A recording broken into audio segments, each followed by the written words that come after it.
This is 2015 FRQ number 4, and as promised, we are now dealing with slope fields, right? So consider a differential equation dy over dx equals 2x minus y. On the axes provided, which is right in front of you, sketch a slope field for the given differential equation at the 6 points indicated. So just these 6 points, right?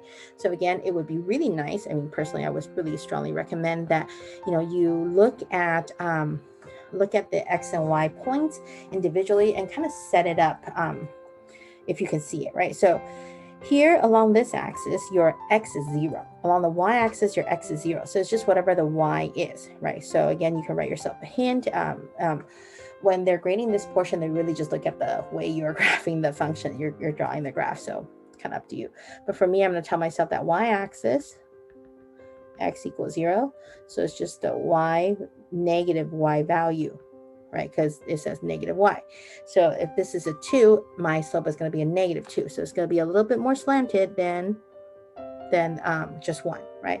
So in this negative 1 will just be 45 degrees exactly like so. And then a negative 1 is going to be positive 1. So that's going to be my slope right there. Okay.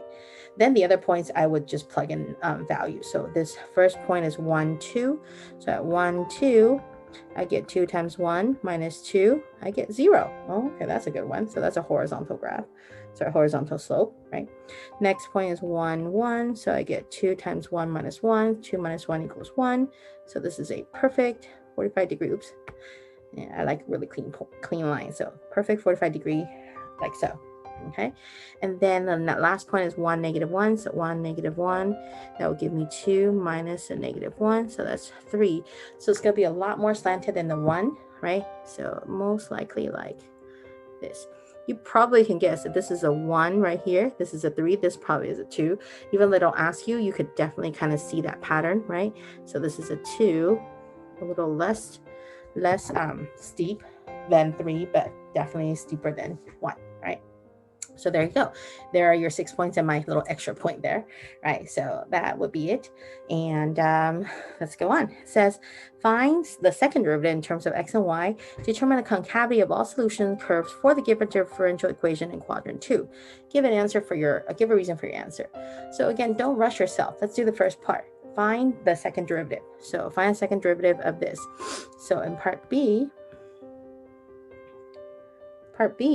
let's remind ourselves that our y prime dy over dx, y prime or dy over dx is 2x minus y. That's going to come in handy in a minute, right? Okay, so this is y prime, so we're going to take second derivative. So y double prime equals 2 minus y prime. Remember, this is implicit differentiation. You got to plug in your y prime back in, so you got to plug this back into the y prime. So it's 2 minus 2x minus y, which is 2 minus 2x plus y. That's your second derivative, okay? So now what you want to do is you want to then address the second question, right? It says in quadrant, so all the equations in quadrant 2. So what's so special about quadrant 2?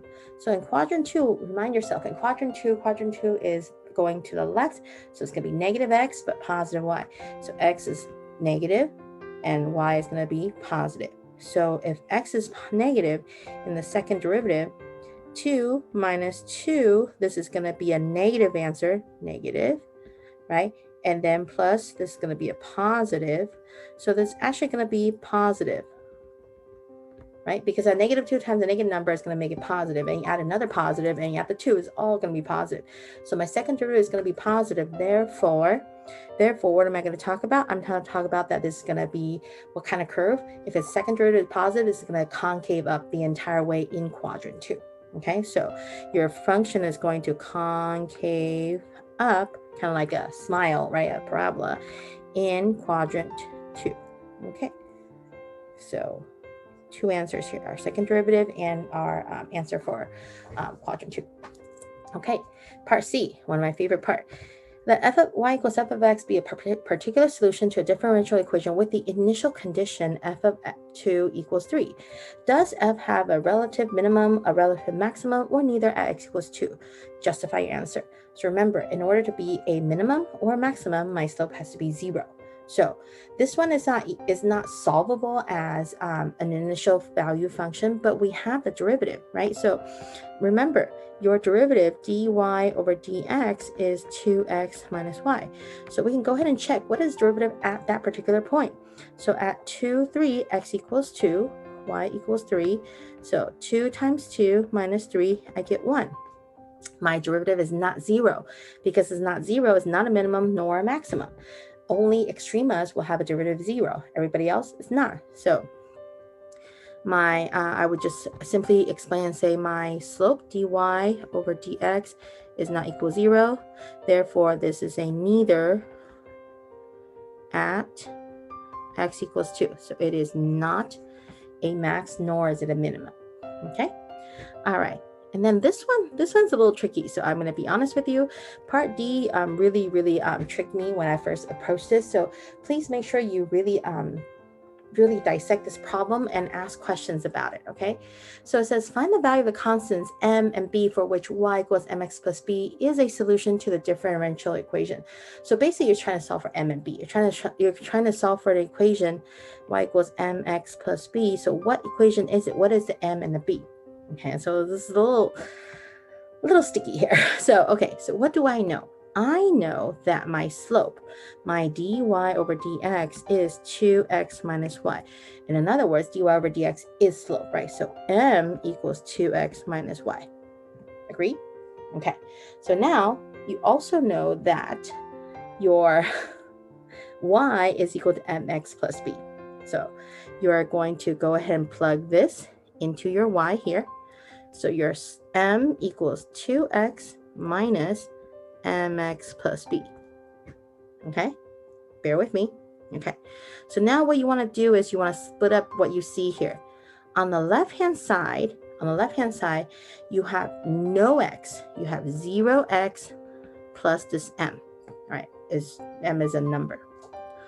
On the right-hand side, you have two terms here that both have x's.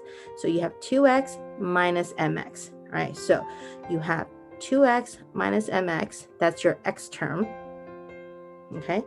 And then you have your negative b as your constant term. Okay, again, so this is a little tricky to see. So your x term is here, these are your x terms. Your constant term, here's your m, and here's your negative b. Okay, so what can I solve for this? Well, let's look at our x terms. You are saying that 0x equals, factor out the x of the x terms here, factor out the x of the x terms here, factor it out, you get 2 minus m. So that means then 0 equals 2 minus m, because x is equal to x, right? So 0 equals 2 minus m, therefore m equals 2. Oh, we solved for m. We got m already, right? Then what can I see? Look at your constant term. So now the constant term says m is equal to negative b. So if m equals negative b and m equals 2, so 2 equals negative b, b must equal negative 2. Okay, so now if I have m and b, my final equation is going to be y equals 2x minus 2. Okay, if you need to, rewind and watch this again. This part really tricked me when I was trying to do this problem. So it does take a little bit more time to digest and follow this part. Okay, that's it.